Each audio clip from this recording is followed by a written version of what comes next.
All right. I think without further delay, we can just start the session. Oh, hold on, let me just speaker. All right, so we can see. All right, without further ado, we can just start the session. So, Assalamualaikum warahmatullahi wabarakatuh and selamat sejahtera everyone. So, first and foremost, I would like to welcome everyone to this session today. So, this session today is under Child Bilingualism Center of the Kuliah of Islamic Reveal Knowledge and Human Sciences. Very mouthful, I'll explain. just a brief introduction to our organization. So this is a research center. Child Bilingualism Center is a research center quite recently established, which is in March 2020. And if you remember March 2020, it's right before the pandemic. Oh, okay. Just right before the pandemic. All right. Yeah, so what we do at the center is before the pandemic, we were so ambitious. We want to collect data, we want to meet parents and all that, and everything stopped, of course. But then we continued by having a lot of webinars. So we have these webinars, and most of the time we will have language related webinars, language related to children. Yeah. Okay. Nice. Yeah. But sometimes to how do you say this? To make things a little bit interesting, we have special edition webinars too. So special edition webinars are not language related, but they are, I would say, children related. So we have on sex education. Yeah. We have, I think we also have on pornography. We also have on reopening of public health, or reopening of school from the public health perspective. Yeah. All right. So I think later I can ask my students to put the information of our center at the chat box. So if you want to follow any of the audience, want to follow the session, you can follow it on our Instagram or on our Facebook, just to our update. Okay. And the other thing is, so this the center is under the faculty in UIA, they call it Kuliah because we use Arabic too. So Faculty of Islamic Reveal Knowledge and Human Sciences. So is the biggest department, is the biggest faculty in UM. So we have 11 departments. I'm from I forgot to introduce myself, sorry Allah. I am Rabiatul Adawiyah. But people know me at the faculty as Dr. Ruby. So you may call me Dr. Ruby. So I'm from the Department of English Language and Literature at the biggest faculty, IRKHS, very mouthful, yeah. So for today, I am actually very honored to have Dr. Low Hui Min to join us today as a guest speaker for the topic Parental Language Choices in a Multilingual Society. So how do I know Dr. Hui Min? Because we were actually panelists for the MAL Forum, Malaysian Applied Linguistics Forum. Yeah. So of course, when I listened to Dr. Hui Min's talk, I was impressed. I was like, what? And not to you have to know, in the forum, I was the baby. I was the baby, or I always refer to. I always told my students I'm the ikan bilis, the anchovies in the oceans, like the smallest. Right? So yes, Dr. Hui Min is not anchovy. She's the dolphin. I'm the small udang. Sorry, Dr. Hui Min? I'm the small udang. You call it? No. You are dolphin. Small udang. Cannot be udang. All right. All right. Yeah. So I listened to her talk and I was impressed. I think she has done a lot. Let me just introduce a little bit, Dr. Hui Min, about yourself to the audience. So Dr. Hui Min, is it Dr. Low Hui Min or Hui Min Low? How my surname is Low, so like in Malaysia, people will call me Dr. Low. Yeah. So, but yeah. So, but you can call me Hui Min. Yeah. Hui Min. All right. So Dr. Hui Min Low is she's associate professor and speech language therapist in special education program, School of Educational Studies, University of Science Malaysia, USM. Right? So her research work covers the topic of inclusive education, autism, and childhood multilingualism. So this is where we overlapped. There's a lot, but I think what Dr. Hui Min did is phenomenal. So that's why I invited her, and she will share later her research. So she's an award-winning researcher and has won a number of teaching excellence and innovation awards. she also published extensively in academic journals a lot. So I'm just mention a few: autism, research in autism spectrum disorder, speech, language, and hearing research, and a lot more. Okay, listen, that's why I said compared to her, I'm like anchovy. Oh. Anchovy, or maybe I'm the udang, I don't know. You are also the famous researchers. And then the students, the funny thing is, the students ask if I were the anchovy, what are they? I say, oh, you are the rock. The ocean. Yeah. All right. Okay, Dr. Hui Min, maybe you can start by introducing yourself. Yeah. So I would like to share my slide. Dr. Ruby, can you enable? Okay. All right. Hold it. I forgot that. Where is it? Share screen. Okay. Advanced screen option. All participants. Okay. All right. Okay. So thank you so much for Dr. Ruby for the very kind introduction. Yeah. I'm also a small udang actually. No.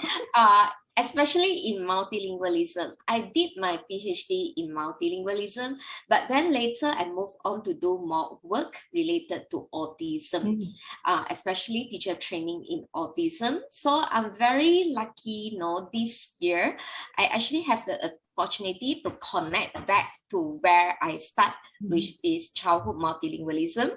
And I'm very thankful to Dr. Ruby for extending the invitation to me. Thank you for accepting. To share some of my past research work. So today I'll be mainly sharing 2 pieces of my research work, which were actually part of my doctoral study or doctoral research, a few years ago. Okay. So the topic of today's presentation is parental language choice in a multilingual society. So for my doctorate research, I actually focus on how young children raised in multilingual environment develop vocabulary. Okay, so investigating the parental language choice was part of the preliminary study that I have conducted in my doctorate investigation. So thank you to Dr. Ruby for that introduction just now. So just some photos to share with you. So for my doctorate study, I actually done that in La Trobe University, Melbourne, Australia. And then I graduated in 2010. And then later I joined University Science Malaysia. So currently I'm the Associate Professor in Special Education Program, University Science Malaysia. So by profession, I am a speech language therapist. So I'm also a member and an ESCO of Malaysian Association of Speech Language and Hearing. So I was trained to actually conduct assessment and also provide intervention to young children and adults with speech, language, and communication disorders. So I've been practicing as a clinical speech therapist as well, over the past few years. So I'm currently also a part-time speech therapist. So the reason why I am interested in childhood multilingualism is because in Malaysia, we are actually very multilingual. And a lot of children, they are exposed to more than one language from young. So these actually make the job of speech language therapist a bit complicated. Very?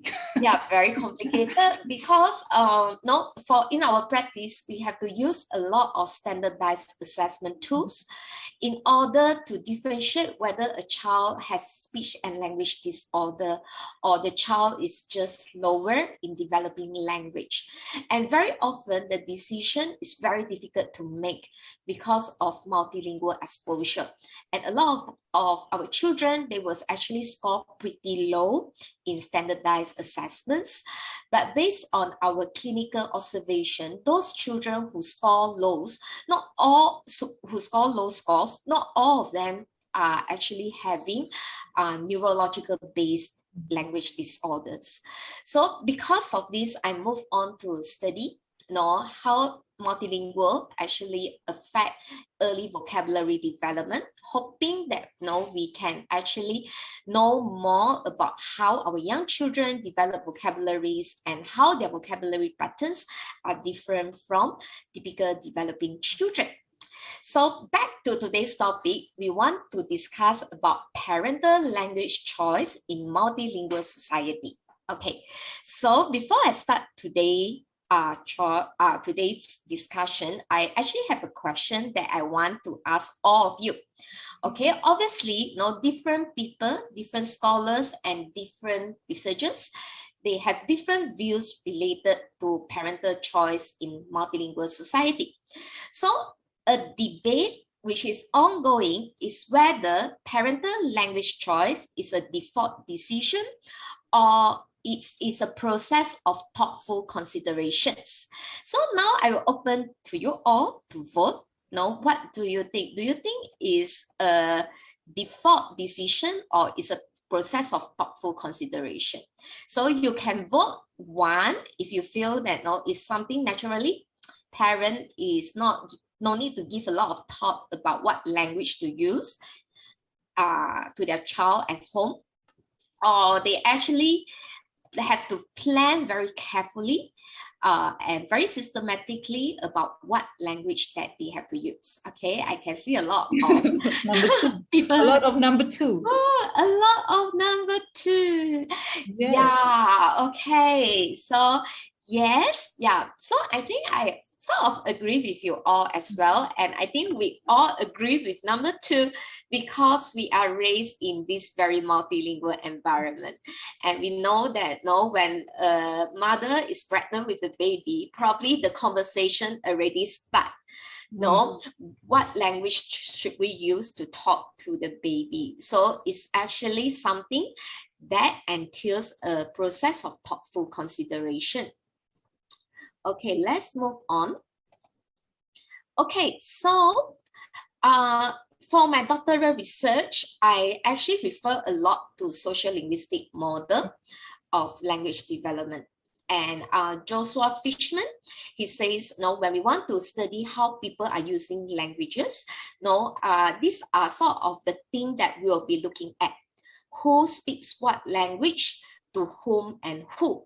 So this is what he feels as the basis for social linguistic researchers to look at when we want to investigate the language use pattern in a society.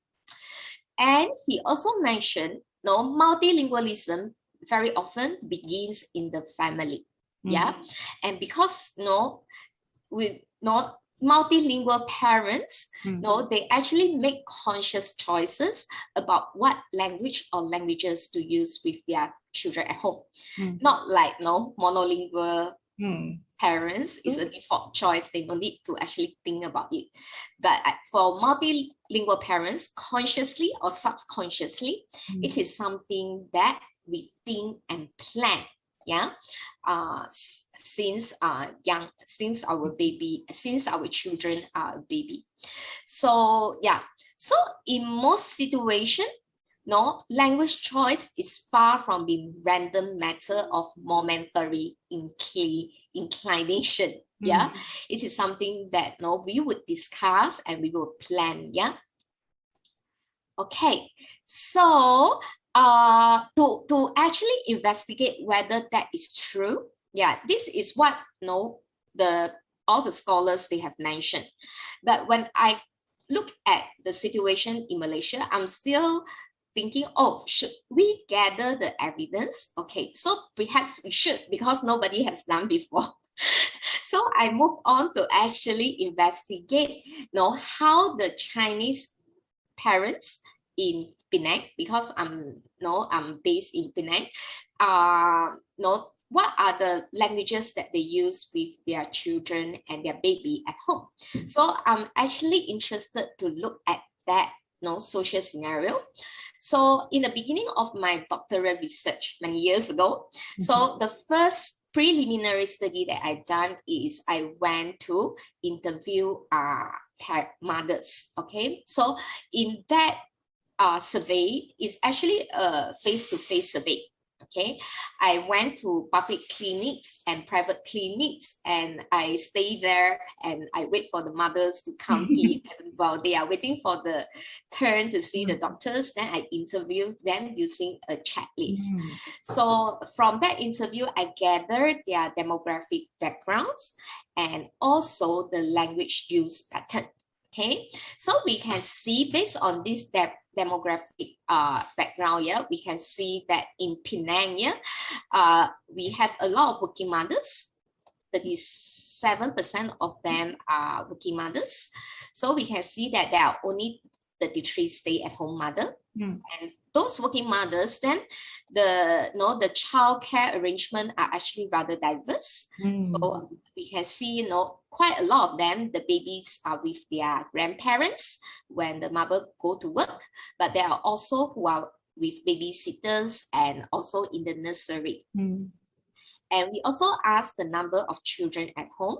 So we can see that in those parents that I interview, about half of them, they actually have one child. So I think it's very expensive to raise a child in Penang. Yeah?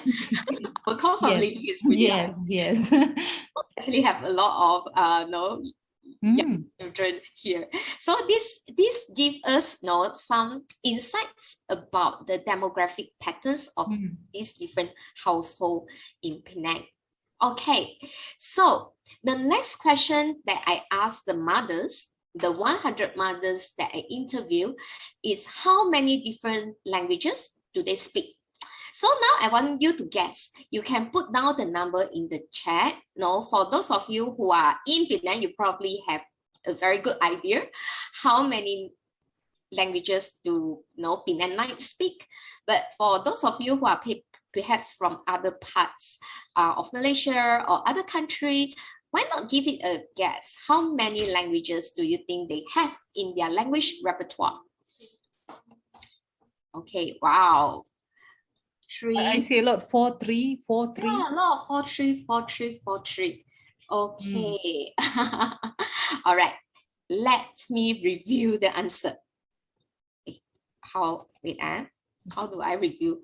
Ta-da! Look at that. Okay. Like 1, 2, 3, 4, 5. Yeah. 57%. 1, 2, 3. Half of them can speak 5 languages. Okay. And in fact, majority of them, there are some differences in the combination, but we can see 1, 2, 3, 4, 5. Yeah, at least 90% of them can speak 5 languages. 5 languages. Yeah. So obviously, the most common languages are the main languages that we use in Malaysia. So for the Chinese people, they use Mandarin. Also proficient in English and Malay, and Penang especially because a lot of us we are from the Chinese Hokkien heritage, so we speak Hokkien, which is a Chinese-like dialect, and because Cantonese is so commonly used in Malaysia as well, and also in the wider region of Asia, so all of us are proficient in Cantonese. So you can see these are the 5 most common languages that the mothers are speaking. So the question now is, do they use all languages at home? Yes or no? I will invite all of you to guess again. We can see that at least 90% of them, they can speak 5 languages. So there's a lot of no. Some yes, but I see. Yes. Yeah. Okay, some yes, some no. Some yes, some no. Let me review the answer. Ta-da! So what are the differences that you can see here? So this is my third question. What languages do they use with other family members? Okay. When I mention family members, means I'm not referring to the young child at home or the young other children. people too, yeah. People like the spouse and their parents. So we can see that it strings 5 to 1 to 3. Yeah. So we can see that around 44% they only use one language at home with other family members like their husband, and 41% of them, they use 2 languages. Mhm. 15% of them, they use 3 languages. Mhm. So from here, we managed to collect one evidence, which is the use of language for multilingual speakers are very functional oriented. So just like what Fishman has said, no, language is about who speak language to whom and when. So in different social situations, we use different languages. So even though we are multilingual competency, we keep it for different purposes. And we can see that for these Chinese mothers, young Chinese mothers, yeah, so even they know up to 5 languages, we can see that, like English, even English is not that commonly used at home, and Malay. So we can see that these 2 languages is probably more tied with vocational functions and official functions. While at home, they are mainly conversing in their home languages, which are Mandarin and Chinese dialects. Okay, so I think I have one. Oh, I should actually hide it. I think some of you saw it already. Okay. So yeah, so for those of you who haven't saw what is in my next slide, then I think what I want you to guess now is whether do they use the same language pattern with their children. Okay, if you feel is yes, then you put 1. If you feel is no, you put 0. Do they use the same language, this language pattern with their child, their offsprings? If it's yes, you put 1. If it's no, you put 0. Pretending that you haven't seen my next slide. I haven't seen. I'm gonna say no. I don't know. Yeah, we seem to have more no than yes, huh? Because yes, there's no.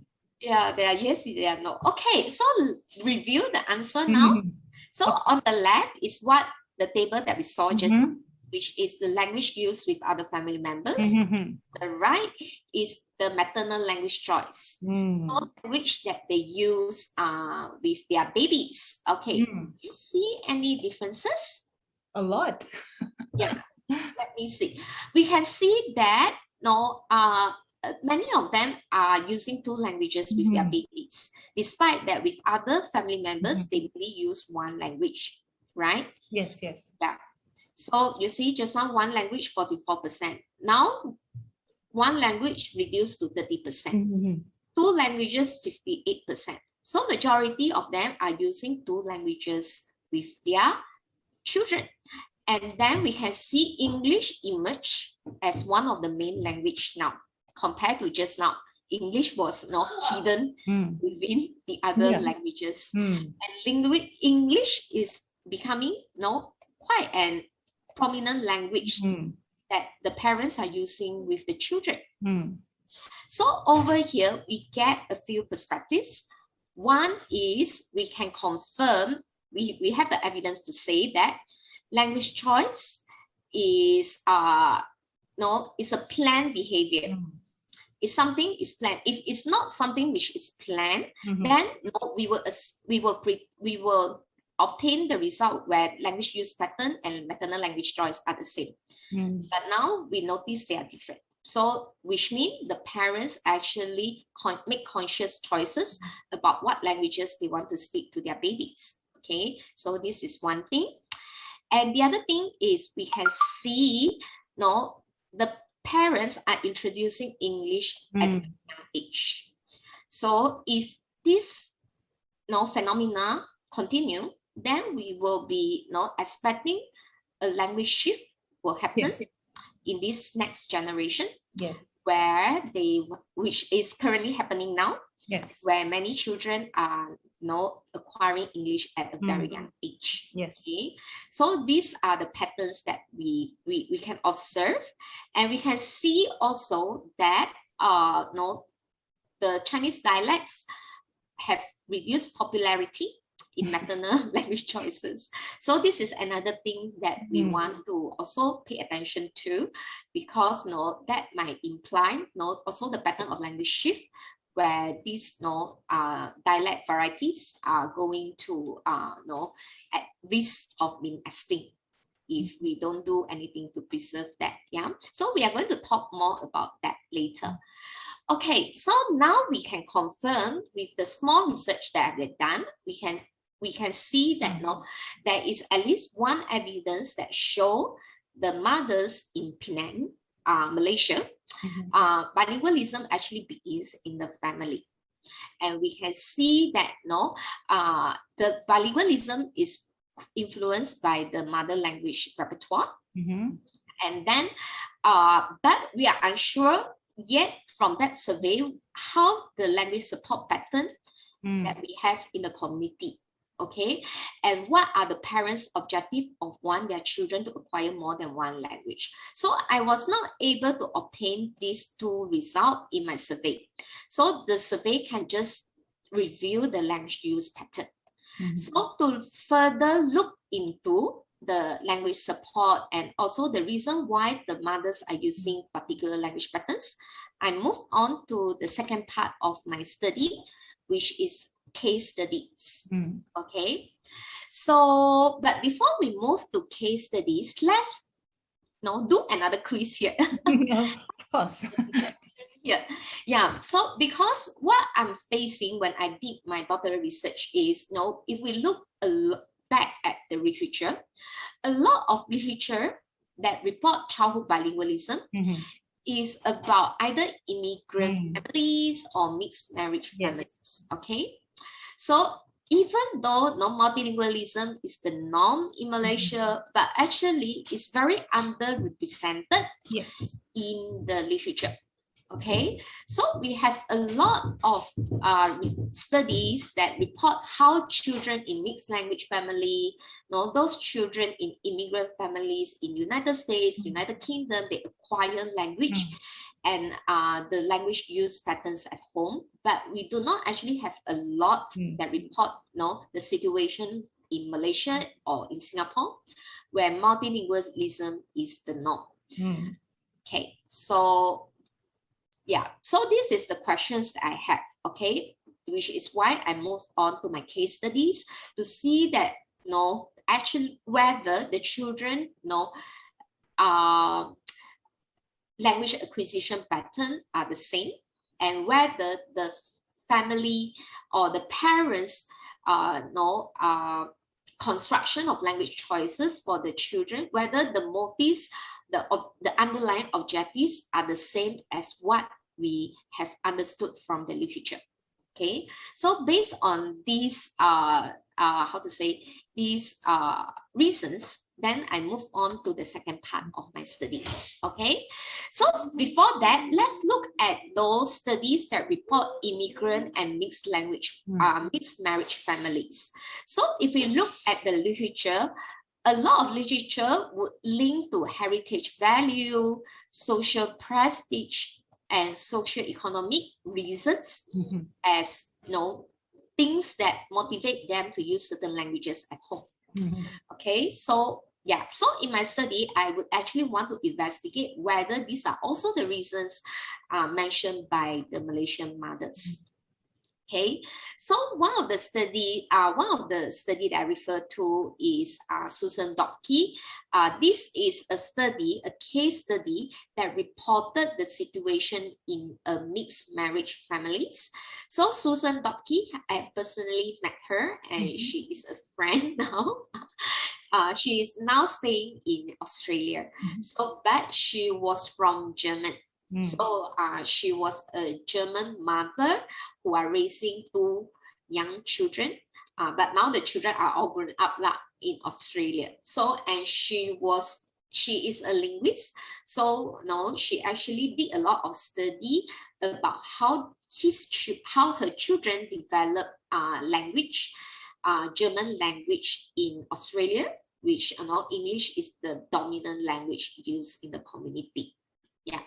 So I read a lot about what she said, and then one of the things that she said, which I think is true, is parents who persistently use German, which is the minority language in the community, they are more likely to have their children actively acquiring that language as compared to parents who tend to resort into using English. So this is from her own observation, from her experience raising her boys, learning to use German language. And I have met one of her sons, and yeah, they really can speak very good German language.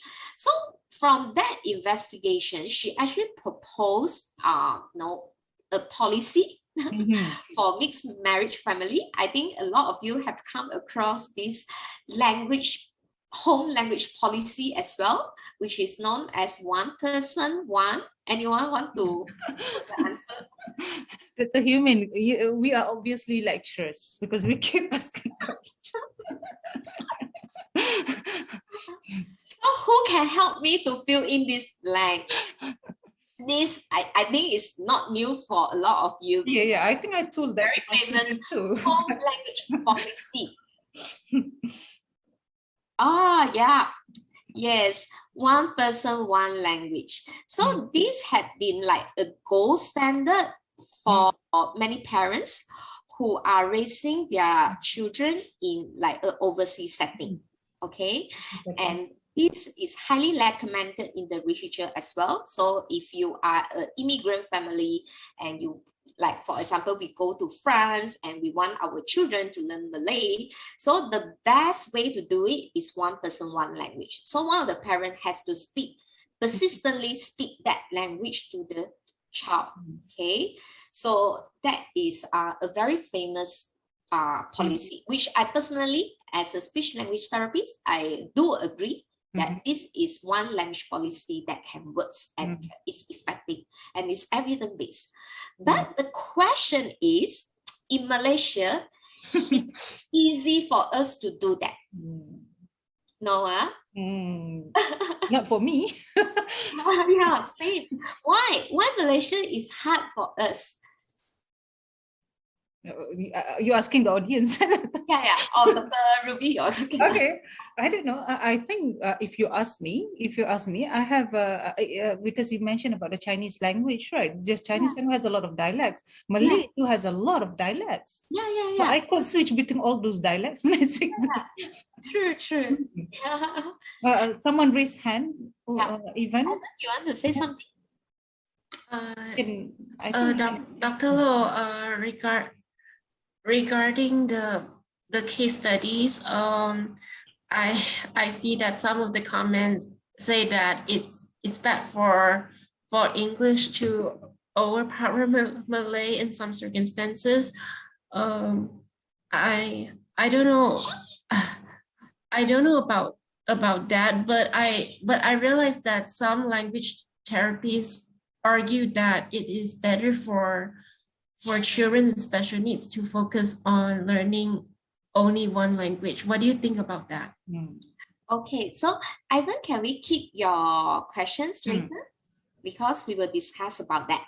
Yeah. I think that's a very popular issue too. Yeah.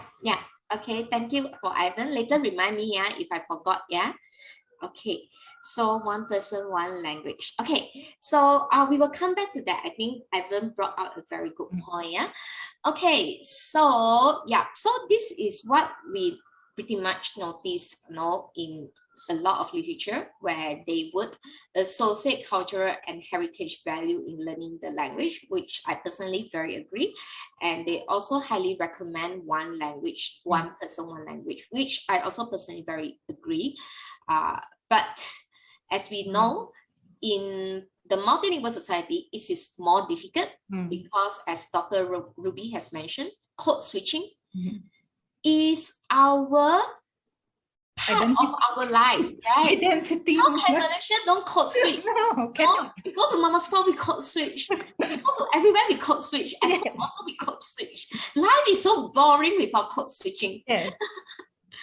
Okay, so so this kind of situation, Susan Roman, actually another very famous linguist, used the term mixed language to refer to us. So we are raised in an environment, social linguistic situation, which mixed language, not really just multilingualism, but mixed language is part of our life. Okay, so I think it's very hard for us to say we just use one language, okay? But along the way, then also come along the issue, whether code switching will affect students' ability to learn. Because there are also scholars who argue when you code switch, you don't provide a good language model to the young children. So end up we speak Malaysian English lah. But that's part of our life. The way I see it is, that's our identity. So what? We are happy, right? Because very. Yeah, but like Ivan also mentioned, like some professionals are concerned because in certain situation, if you don't provide sufficient language model, which is grammatical, to the children, that might actually have some negative impact on their literacy learning.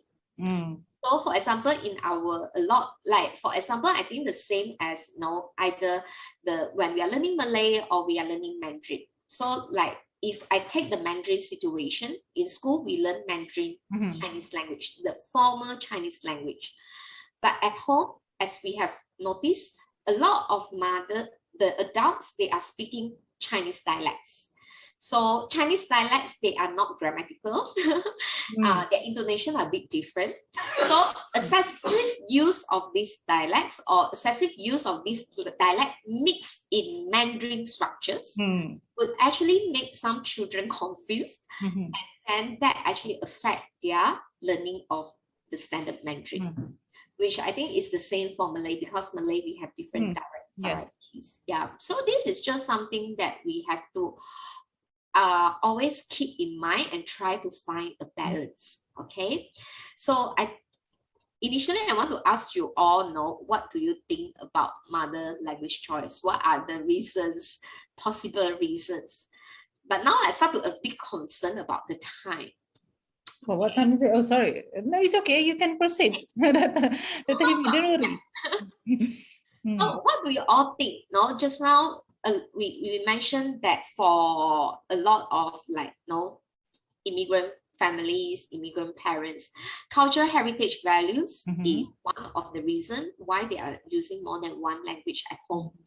So in your opinion, what are the possible reasons that motivate the mother to either stick to one language or use more than one language with their children at home in a multilingual society like Malaysia?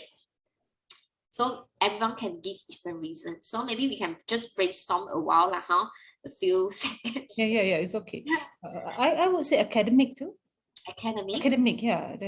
I think the main motivation would be academic.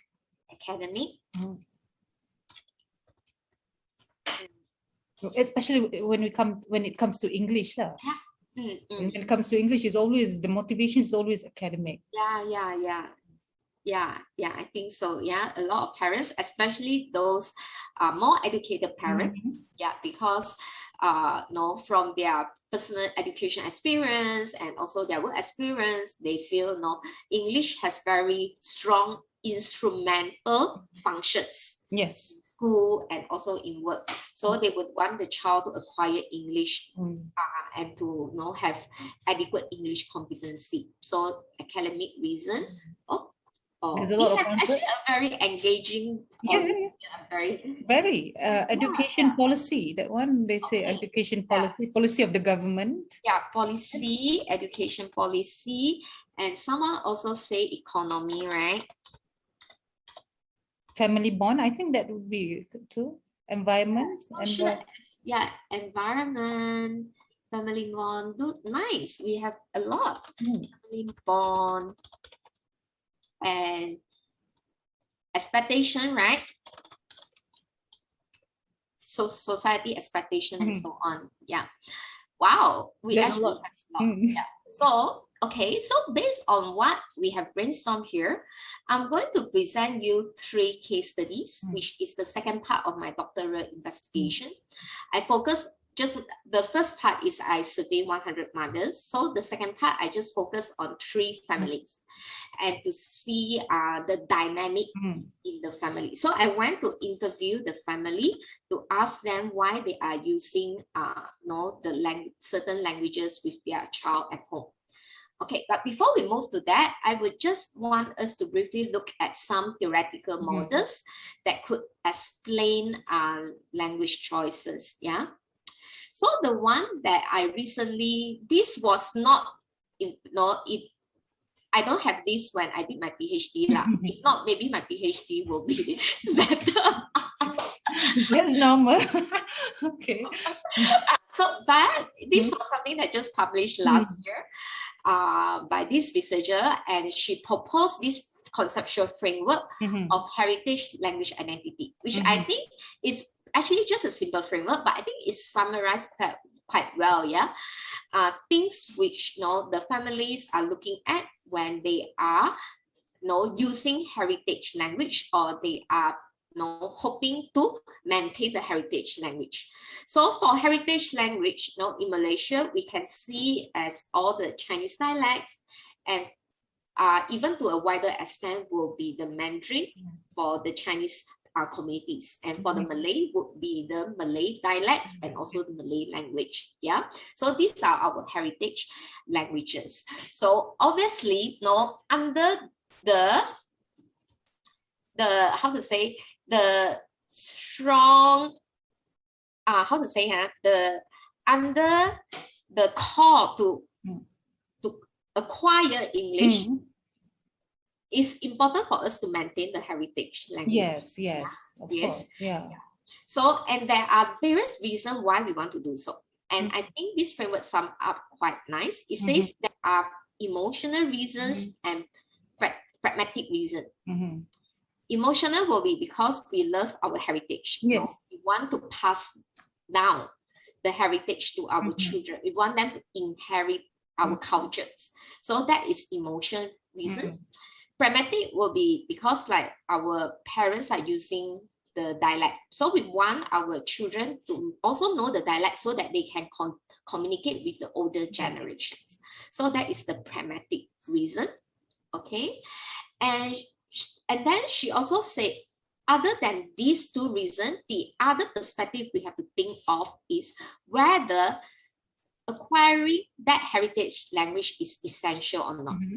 So if we look at essential aspect, then if we talk about dialect, like for example, Malay dialect, if we are in Kelantan, it's essential because when you want to go to buy things, you have to speak in Kelantan dialect. If not, people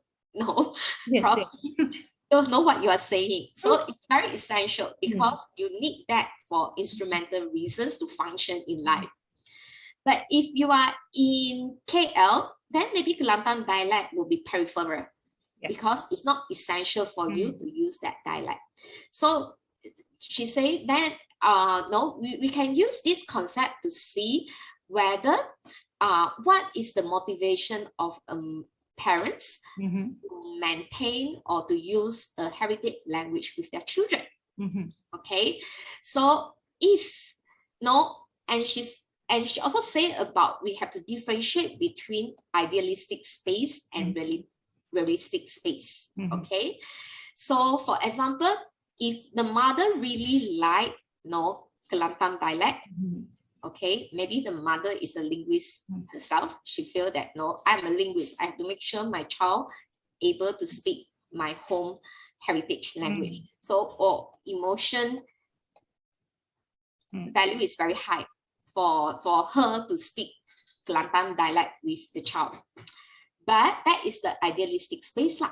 But in reality, they might be staying in Selangor, where hardly anyone is speaking Kelantan dialect in their surrounding. And mother is a very busy linguist, working every day in the university. No time to actually. Ouch.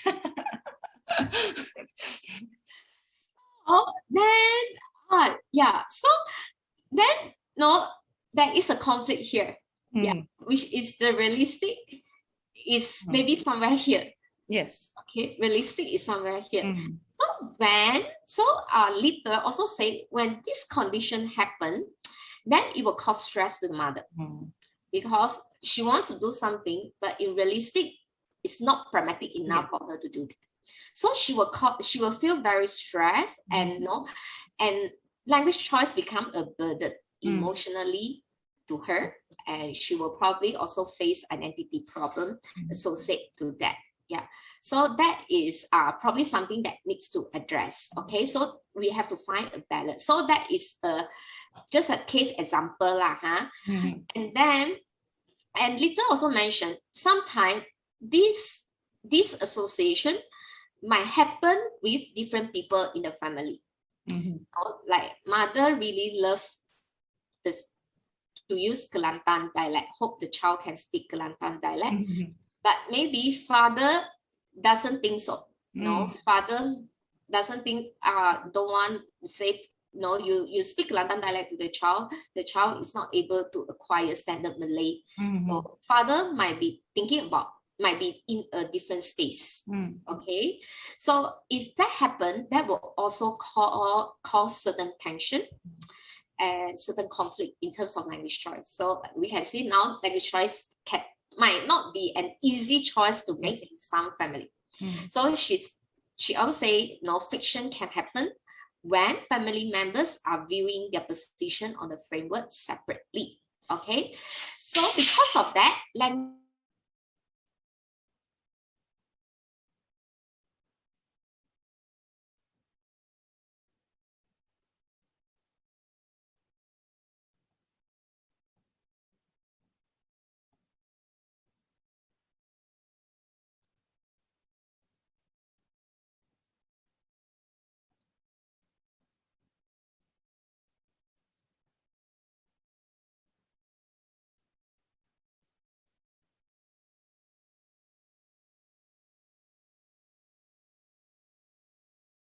okay, this is another framework that we can look at when we look at language choice. Okay, so language choice to a certain extent is a planned behavior, right? We make choices is because we plan to do that. Okay, so we can see if we talk about language choice as a planned behavior, then you can see from this diagram, which is presented by a very famous scholar called Lot of Dr. Ruby, you are back. Sorry, quick out. Luckily, they are co-hosts, right? Yeah. Okay, I'm just talking about this theory of planned behavior. All right, thank you. So, I was saying that language choice is something planned. It's a carefully considered behavior. So we have agreed on that. So if you look at this framework introduced by Action, the theory of planned behavior, then we can see there are so many little things that are the precedents of the planned behavior. Yeah. So before we do something, you see our behavior can be actually influenced by so many things, okay? Like demographic variables, personality traits, and our attitude. So if you look at language choice, then we can see, the demographic variable, which is the mother's language repertoires, will introduce the language choice. Mother's attitude towards those languages that she has would also affect on the language choice. Mother personality traits and other individual differences, okay? And then going further in, we can see, mother beliefs, her view about the power to teach or to introduce or to use that languages, and also subjective norm, which is how the mother perceive other people perceive that language. Okay, so there are a lot of small little things that are precedents to the mother behaviors. So this is something that if you are interested, maybe you can also investigate on that. Okay, so I think just now Dr. Ruby mentioned academic. So in my study, I actually found that education emerged as a very important factor that Malaysian Chinese mother considered when they make language choices at home. Okay, and then when I did my PhD, I also referred to this study by Dr. Kaur. I think she is a linguist in University Malaya, if I'm mistaken. And then she also discussed about how education influenced the language shift pattern in Malaysia. So she studied her own family, and in her description, we can see, which I think also something that happened to our family, where our older generations, our great-grandparents, many of them, because our great-grandparents are coming from different parts, and then so they are using different language varieties, okay? While our fathers, many of them, they are using English because they were in the colonial time where English was used as the medium of instruction. And then the new generation, many of our, she is a Chinese, so many Chinese are in Chinese school, which use Mandarin as a medium of instruction. So the younger generation, a lot of them, they are proficient in Mandarin. So from there, we can see that, at least in Malaysia, education seems to be the catalyst of how we are making the language choice, and it also contributes to the language shift pattern that is happening in Malaysia. Yeah. Okay, so that is what I want to investigate in my study, to see if that is also the reason. So I focus on 3 children. They are all the firstborn in the family, and the mothers are working, so they are under the care of their grandmother when the mothers were working.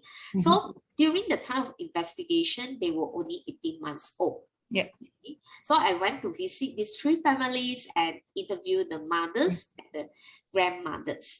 So what I knew from the mothers and the grandmothers is they refer to Jason as English dominant. They refer to Isabel as Mandarin dominant, and they refer to Adam as bilingual Mandarin English. So I'm interested to see how come these 3 children who are raised in Penang Island, a small place, but yet the language use pattern at home is so different, and their early language experience are so different. So I interviewed the main caretakers, which are their mothers and the paternal grandmothers. And this was also informed by literature, who say that female language users are actually the drivers of language change in the community. Yes. So to interview them enough, no need to ask the father. Yeah, that is supported by literature, we show how powerful the human. Yes. Female is actually the change maker.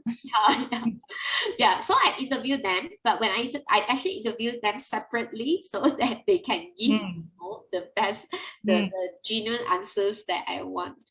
Okay, so I start with Jason. So we know Jason is, the parents refer him as English dominant. So English was used at home because for Jason, the father and grandparents, they were actually bilingual English and Malay educated. So even before Jason was born, in that family, English was used predominantly. So they are sort of continue with the tradition of using English at home. And when I interviewed the grandmother actually said that one English enough. And for her, English was the one that she felt is the most important. And you can say that she say, is one English is already complicated. Okay. This is the grandmother view, okay? All right. And then, but when I interviewed the mother separately, remember I interviewed them individually, the mother actually doesn't agree. The mother, despite that she complied to the language choice pattern of the grandmother and the father, she internally, she has another view. She actually thought that children would not confuse. They are able to differentiate the language. But anyhow, but anyhow, she has choose to follow the predominant votes in the family, which is English. Right. Yeah, but for her is because they have decided, they have negotiated on that, and they also have made the decision that Jason will go to a Chinese school. So even the mother was not able to use Mandarin with him as much as she wanted, because due to the family pressure, but she said it's okay because Jason will learn English, will learn Mandarin later on. So for that family, they have resolved, they have negotiated, and they have resolved into adopting a sequential bilingual manner of bringing up the child.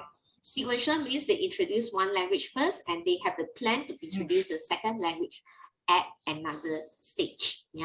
So this is what happened to this family.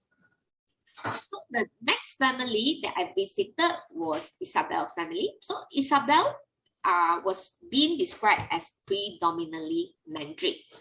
Okay, so and the reason being the parents are both Chinese educated, and also they resolved to predominantly Mandarin of a very unique reason, because Isabel's mother could not speak Hokkien, was not from Penang.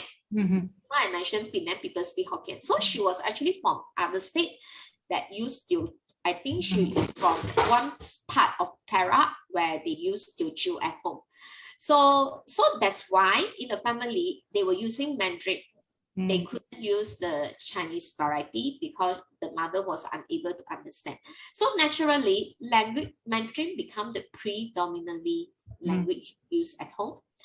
And when I interviewed the grandmother also mentioned, no, I speak Mandarin because I don't speak Mandarin to Isabel, then Isabel might not be able to catch up with Mandarin. Yeah. So even though the grandmother is speaking Hokkien with other people, so because she felt the importance of Isabel learning Mandarin, so she resolved to using Mandarin. And she also mentioned because the mother only at home at night very few hours. So if she doesn't speak Mandarin to Isabel, then Isabel cannot pick up Mandarin. So you can see the family situation is a bit different from what we understood from Jason's situation. Again, they are sending Isabel to a Chinese medium school. So and we can see that for both families, they choose to focus on one language at home. So we can see that the outcome was different at that point of time where Isabel became predominantly Mandarin speaking and Jason became predominantly English speaking. And so that is what we have noticed. So the third family that I visited was Aiden family. So Aiden was described by the parents as bilingual English and Mandarin. Okay, and the families members all use both languages with him. Okay, so why it is so? Because when I interviewed the grandmother actually said because both languages are important. So that's why they are using both languages with him. And but one thing that I noticed is for this boy, the family actually didn't decide yet which school they want to send him. So the mothers prefer to send him to English education, in other words, the SK school. But the grandmother actually prefer if the boy can receive the education in a SJK school. So that is one thing that popped up. Is it because they are undecisive on the final language choice? So bilingualism, English Mandarin become an option because it offers a more flexible way for them. So in case he goes to a particular language medium school, he still have the other language. So this is one thing which is very unique in these three families. How education choice can potentially drive their direction of language planning. Okay, so based on that case studies, from all the factors that I explore with the family, I realized and I agree with Dr. Kao that education factors is the catalyst of language diversity in multilingual society like Malaysia. But is that the only one? Another quiz, right? I'm so scared to be your student, Dr. Hui Min. There's a lot of quizzes. Yeah, but I think we already know the answer. Yeah. Obviously, it's not long because we can see that the families matters their personal education experience, the language repertoire, their family tradition, their language attitudes are all also possible factors that influence how the language planning for each household can be quite diversely different from one another.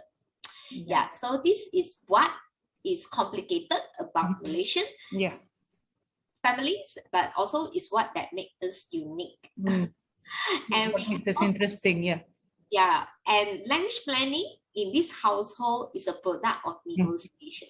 It's not as simple as one person, one language, because and especially when we are multilingual ourselves, I think it's very hard to stick one person, one language. Very. Yeah. And obviously in this situation, because in Malaysia we are blessed with many different types of school types. Yeah, so the choice of language or schooling is also very likely to be the factors here, important factors that the family considers. Okay, so let me see, I'm covering the slide. Okay, but on top of that, I also look back at the literature, and some other literature also mentioned about mother's education. I think for us who are doing research on child language development, I think it is a fact that maternal education is a strong predictor of language development. Yeah. So this is the fact in bilingualism scenario, and also is a fact in when children are experience language disorder and language delay. Always in all research, almost all research that I come across, maternal education is always a strong predictor of language outcome. So this is also something that maybe we want to pay attention to, because knowing that, then we know that this is likely to be the factors that cause differences in language development, bilingual outcome in our children. And knowing that now, the gap of socio-economic differences are becoming wider and wider in modern society, this is also something that we want to keep in mind, because potentially Malaysia, the language patterns in our young generation, they are not going in the same direction, but potentially they are branching out in two different scenarios, where families or young children from a higher income family, they are moving into one direction, but young children in a less lower economic backgrounds, they are moving into another direction. So I think this is something that language researcher would maybe want to look at and to see how it impact on the bilingualism scenario in Malaysia. So I think with that, I end with these references. Okay, so these are things that I refer to when I prepare the slide. Yeah. So thank you so much, Dr. Hui Min. So we have maybe we can give 15 minutes for question and answer. So maybe Dr. Hui Min, can we start the question and answer? Let me just hold on. Doctor, do you want to start? Yeah, to answer the Ivan's question. Okay. Wait. Let me have I unshare? Not yet. Not yet. How do I unshare? I also need to know that. How do we share screen? Let me just. Yeah, I also don't see that. Okay. Okay. Another question is about when children are having language disorder, whether do we use more than one language? Because the concern is the children might. Some professionals actually recommend just use one language. I think there are many factors that we consider. First of all is the language status of the child. Language status means the language proficiency level. If a child is purely just having language delay with the potential to ultimately catch up, then I would think bilingualism is not a threat to the language development. We can maintain what we are using, which is our mixed language. Yeah. But if a child is struggling in learning language components, so this is what we call language disorders. So maybe due to neural processing differences, a child cannot digest language informations like other typically varying children. Language is an effortful learning for the child. So we know that it takes a child maybe a longer time to process a single language information compared to other children. Language learning is not an easy or automatic process. So for these cases, then like professional and speech language therapists, we will discuss with the mother. So in this situation, what is the priority? Okay, if the priority is to prepare the child for education demand, if the child is already 5 years old, priority is to prepare the child with enough ability to express and to comprehend before the child go to standard 1, then we want to focus on the academic language because the priority is to prepare the child to cope with the demand of education. So we have to on hold our emotional association to our heritage language. So we will say, okay, we focus on English, or we focus on Mandarin, or we focus on Malay to make sure that the child is not stressful when go to the school. And along the way, if the child has shown signs of improvement and the child is already coping up with communication, then maybe we go back to talk about heritage language. Okay. So I think the advice to the families is case by case. Yes. Okay, and we would definitely put the child as the first consideration factor. What is best for the child at a point of time? Yeah. So actually, Dr. Hui Min, so it's actually the parents need to be very aware of the child's language development, right? So if there's nothing, if they see something is not right, maybe I think the best would be to bring it to pediatrician, and the pediatrician will refer to speech language therapists just to be safe rather than be sorry. So because the early identification would also lead to early intervention too. Yeah, true, exactly, Dr. Ruby. And also I think for actually raising up bilingual children and raising up monolingual children, they are based on the same principles, which is we have to provide the child with rich language environment, regardless of what languages you want to teach the child. The child has to have enough experience with that language in order to learn it. Yeah. So especially if the parents, they want the child to learn heritage language, and there are not many people in the communities who are using their home heritage language, then the parents actually have to make very explicit effort to ensure that they use that language with the children. Otherwise, will be like the little framework. The sentimental value is in one part, but pragmatic is the other part. Yeah.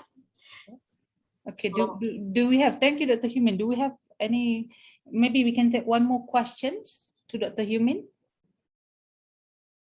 But I think it's a very comprehensive presentation, right? I learned a lot. Thank you so much, Dr. Hui Min. Anyone just one? Otherwise, I have a question. Oh, I have just like some thoughts to share. Okay, no question. Dr. Hui Min, because I look at your presentation, it's very, very, very, very enlightening. Hence, you're the dolphin. Hence, the dolphin. I'm still the ikan bilis. Okay, it's fine. Dr. Hui Min, I think when we talk about the multilingual families and you show us the data and all that, this is from what I found in my studies. In my studies, I also investigate child bilingualism and all that. And what I found is even the parents, like you mentioned, parents, they speak this language with another family members, but a different strategy with the children. But the fact is, when they listen, that is also contributing to the language repertoire. So contributing to the language repertoire. So what I found in some of my research is that even though the parents choose, like in your case, in your studies, they use Chinese and Mandarin and English, right? But the parents are also using, let's say, Hokkien or Cantonese to the other family members. These two languages, the children absorb too, but they might not be able to use it, but they understand it. Yeah. So there's also, there's also part of the dimension. So it's very complicated. Yeah, true. Yeah. I agree with you, Dr. Ruby, because recently I see more researchers are pointing to that. The secondary exposure. Yeah, the secondary exposure actually matters. Yeah, and not many people have actually studied that. Yes. Very interesting. The other thing, just one last I want to share.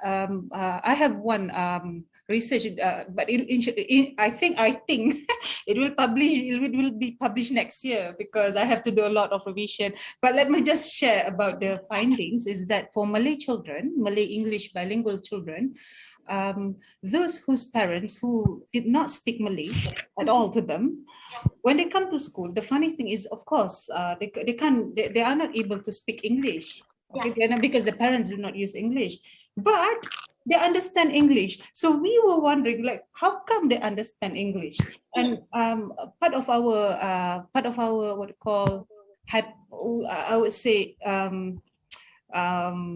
we just stipulate it at this point is because of the YouTube English, the media, because when they come to school, it's already 5 years of exposure. So the interesting thing is when I showed them several pictures and I speak to in English with them, they are not able to use English, but they can point, they can say that and that. So that part, the comprehension part, is also there actually. Our children, they are raised by digital nanny. Yes, digital nannies. You're right. Digital nannies. An undeniable fact. Yeah, it's already the new trend in our life, lah. Yeah. That is probably an interesting pattern to look at to see the comprehension.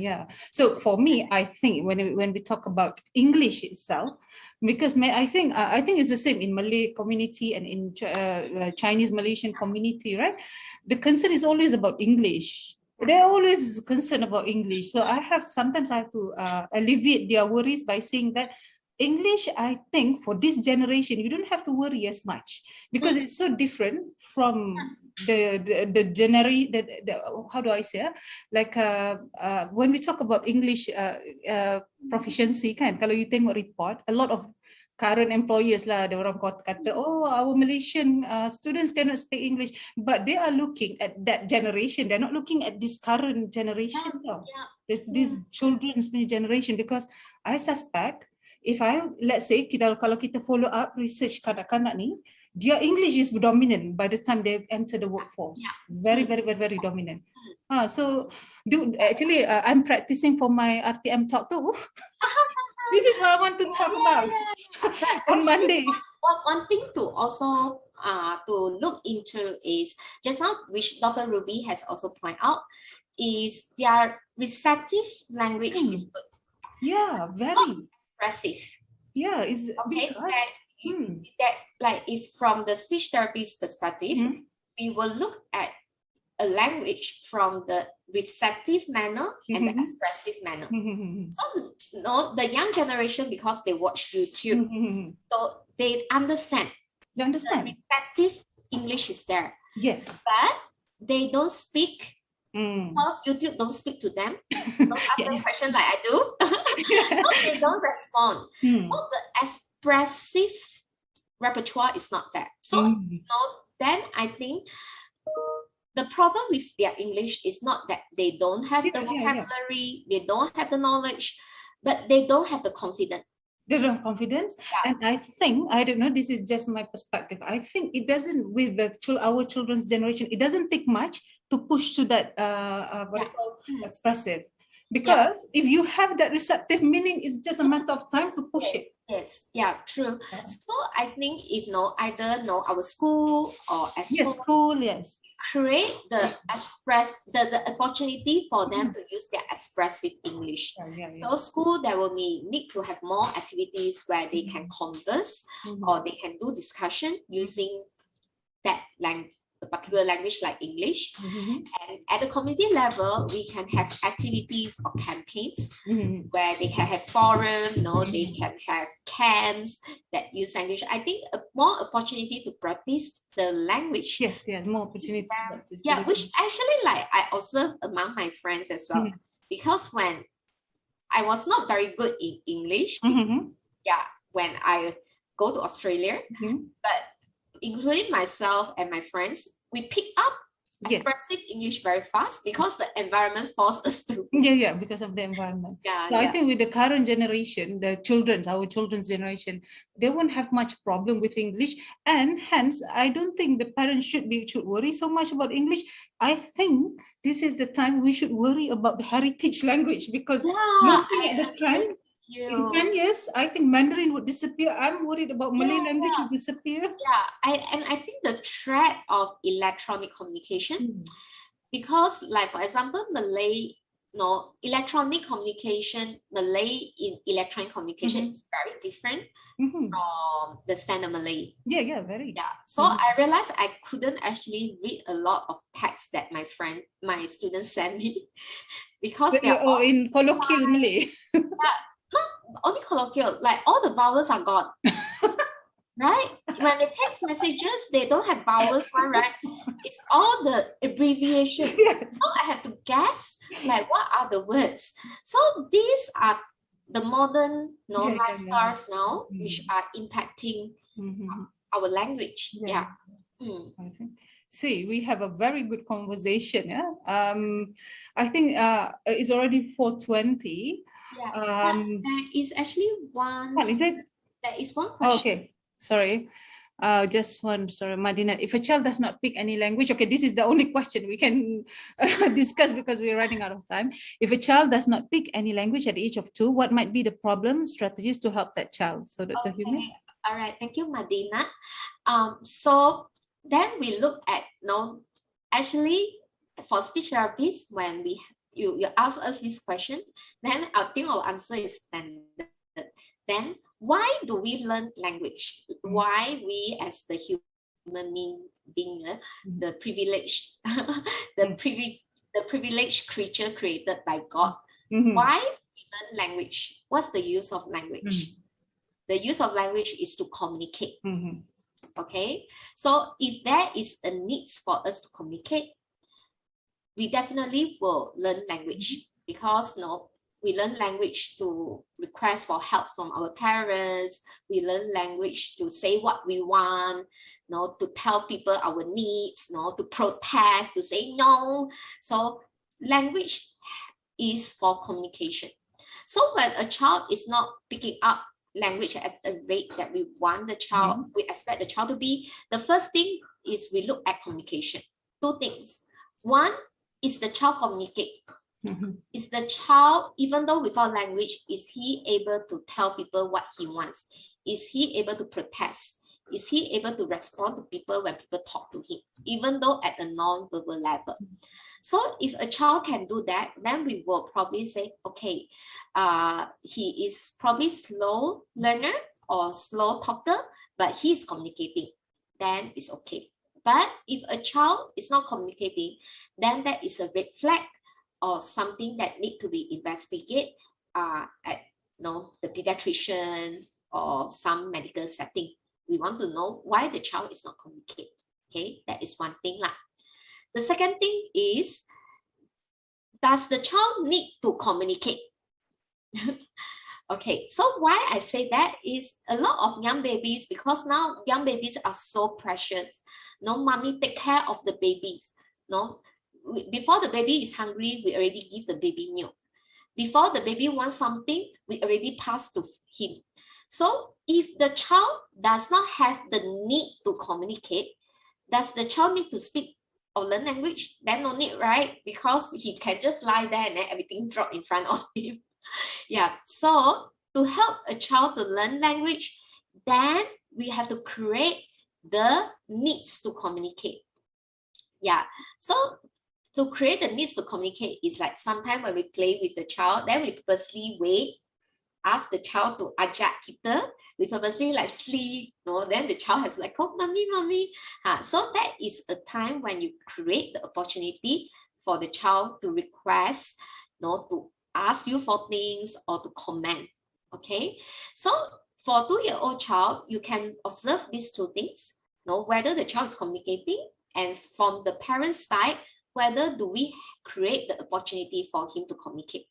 Or we always put the child in front of computer, and then the child was obsessed with YouTube, watching video, then there is no need to communicate with people. So that is also the problem. So explore all these reasons, and then if you realize everything you have, but yet the child was not responding and talking, then maybe it's good to actually bring the child to see a pediatrician. Pediatrician usually can do a screening, and if the pediatrician see there is a need, then he will recommend to see a speech therapist. And now we have more and more speech therapists in Malaysia. We have more than 300. So every state there will be at least 20, right? We have 300 in Malaysia, so we have 13 states. So every state we have at least 5 to 10 already. Yeah, so you can reach out to them and do an assessment. Okay, hope that helped. Sorry, because I'm on campus, so there's now is a prayer time. I hope it doesn't disrupt our session. So okay, I think we already at the end of the session. Yeah, let me just stop the recording first. So okay.